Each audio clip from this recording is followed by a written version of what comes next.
Welcome to Striking Option, the show that reveals the options you have to better navigate markets. I'm Jeff Kilberg, and I'm joined today by Jimmy Uriel. Welcome, Jimmy. Thanks for having me. Well, a lot on the docket this week. GDP, some more geopolitical tension, but what are you focusing on, pal? Well, there's definitely geopolitical tension, but GDP, we don't have earnings and we don't have a lot of data. So any data that we're going to get, and I know that the final GDP is somewhat backward looking, but I think it could be a reminder of how big this expansion is. So that's kind of what I'm looking at. And potentially the way the Fed is going to continue its course. I Amen. like it. Yeah. All right, well, you ready to get in this first lightning round? I am. Let's do it. Trade tariffs. Well, that is front and center, Jimmy. Trade tariffs and more trade tariffs. Potentially rhetoric heightening out of China. What are your thoughts this week as this trade tariff conversation has escalated?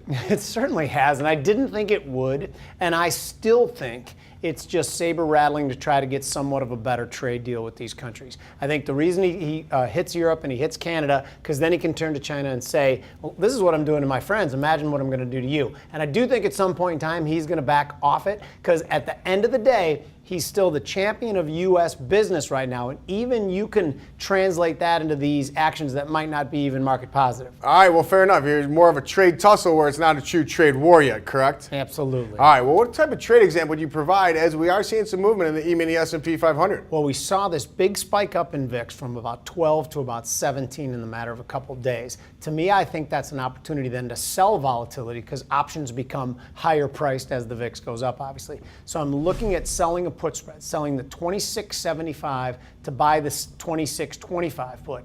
Expires July 13th, so it's got just a little over 2 weeks in it. The September S&P is underlying. Well, this makes a lot of sense, and we always talk here on Striking Options when and how, and more importantly, why to utilize option premiums to your favor. So in this example, we're trying to capture this pump up in option premiums, since you did talk about the VIX moving higher. Therefore, people are paying more for option premiums, and it's not inexpensive enough to buy it, so therefore you're selling trying to collect. Exactly, and you get that decay. You sold it for $300, and the top price of the strike is still 2+% away. So while you sleep, you can make money as that product decays. Nicely done. Remember, these are trade examples, not trade recommendations. You ready to get into the second lightning round, Jimmy? I am.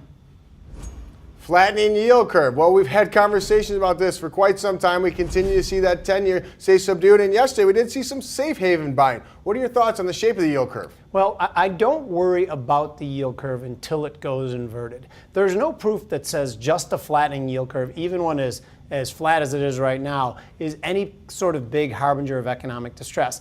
Everything changes when it goes negative. So far it hasn't, so I'm not worried about it. All right, well, my trade example I want to utilize today because it seems like that short-lived safe haven buying yesterday is going to provide an opportunity. So I'm going to buy a 10-year note put spread. It's going to cost me about $110. That's buying the July 119 put, and I'm selling the July 118 put just 32 ticks lower. This trade expires on July 27th. The SEP 10-year is the underlying contract, and this is an inexpensive way to provide a trade example.